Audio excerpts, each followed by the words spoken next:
Hey guys, welcome back again to my channel. If you're new here, this is Nji-surprise. So today I want to be reading out anonymous message, or rather story from a member who really needs our advice. So guys, just stay tuned while I read out the story. So as she wrote, Nji-surprise, please help me post, I need advice. I don't even know where to begin or if anyone will understand, but I feel like I am drowning.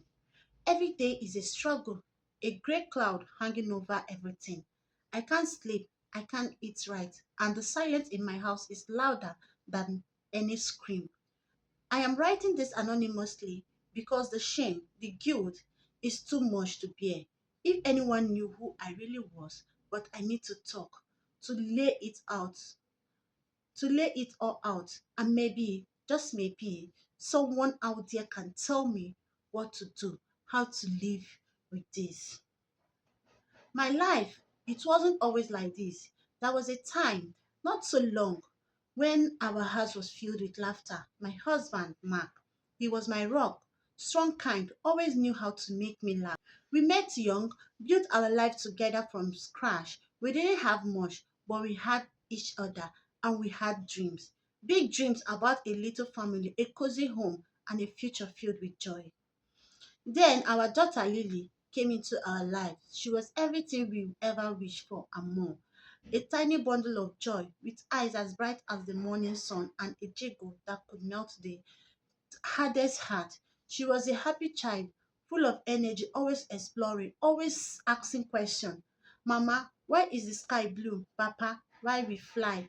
Every day with her was a gift.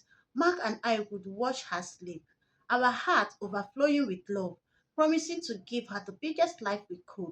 We worked hard, saved every penny just so she could have anything we didn't. We wanted her to be healthy, happy, and free to chase her own dream. Our little family unite was perfect. Weekends were spent in the park, pushing Lily high on the swing. Her delighted squad schooling through the air. Evenings were for bedtime stories, with me doing silly voices and Mark pretending to be asleep, only to jump out and tickle Lily into fits of laughter. Our small house wasn't just walls and a roof. It was a sanitary of love, warmth, and the promise of a beautiful future. We have plans for her. For us, we were going to save enough to send her to a good school, take her on trip to see the ocean. Then everything started to change, slowly, almost unnoticed at first. Lily, usually so vibrant, began to tire easily. Her bright eyes seemed a little duller, her cheeks a little paler. We brushed it off at first, thinking it was just a growth sprout or a simple cold, but it got worse. She started complaining of aches, wounds sometimes, scrambled for no reason. Her appetite, once so hearty, dwindled to almost nothing. Our laughter began to fade, led by husband worries and anxious glances between Mark and me. We took her to the doctor, then another, then specialists. A blur of waiting rooms, smelling smells, and long, confusing word. The hope in our house slowly began to shrink with each newest test, each new consultation. Finally, the diagnosis came, delivered in a quiet, somely voice by a kind-faced doctor who couldn't meet our eyes. It was a rare aggressive form of blood cancer, leukemia. Ah, the word stop! My ear buzzed. I remember gripping Mark's hand so tightly, but I couldn't feel anything, only a cold, crushing weight in my chest. Our Lily, our beautiful, innocent child, was sick, very sick. Ah, God.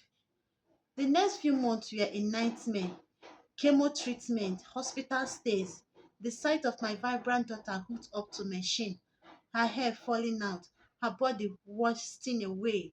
It was agonizing. Mark and I took turns sleeping by her bedside, holding her hands, trying to be strong for her.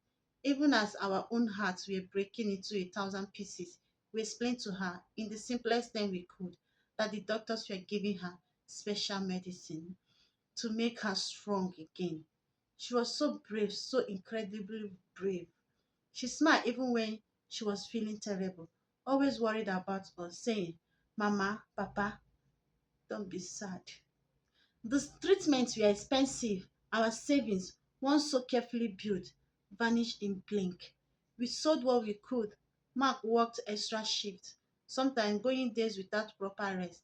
I took an odd job I could do from the hospital room. We were desperate, but we would have gained anything, everything to save our girl. Then the doctor told us the chemotherapy wasn't working as well as they hoped. They said there was another option, an experiment treatment available in another country, in a specialized clinic. It was risky, had no guarantee, and the cost was astronomical, far, far beyond anything could ever hope to afford. But it was hope, a tiny flicker in the overwhelming darkness. Mark was insistent. He said it was too much, too big a risk, financially and for Lily's fragile body. He wanted to focus on making her comfortable, on cherishing the time we had left. Heartbreaking as that sounded, but I couldn't accept it. I couldn't give up. Not on my daughter. I argued, I pleaded. I told him we had to try, no matter the cost, no matter the risk. What kind of mother would be if I didn't fight with every fiber of my being? I convinced him eventually through tears and desperate promise. He saw the fire in my eyes, the raw, aching need to try. He loved Lily just as much and he wanted to believe. We, we mortgaged our house, borrowed from family, even put out a desperate online appeal. We raised enough, barely to get her there, to start the first round. The journey, it wasn't hard on her, but she held on, a tiny warrior. The clinic was modern, the doctor kind, but the atmosphere was heavy with unspoken anxieties. Lily started the experimental treatment. For a few weeks, we dared to hope. She seemed a little brighter, ate a little more. We clung to every small positive sign, magnifying it in our minds. Maybe, just maybe, this wasn't it. This was the miracle we prayed for. But then the side effect hit harder than anyone expected. Her little body, already ravaged by the disease and previous treatment, couldn't cope. Infection set in.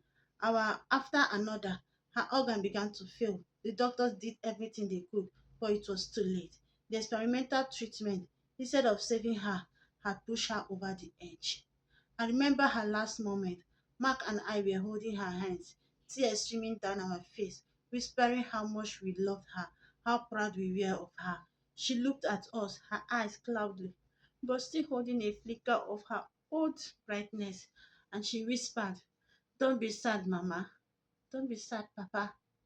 Then her grave softened, her breath ached, and she was gone, just like that. Our beautiful Lily gone.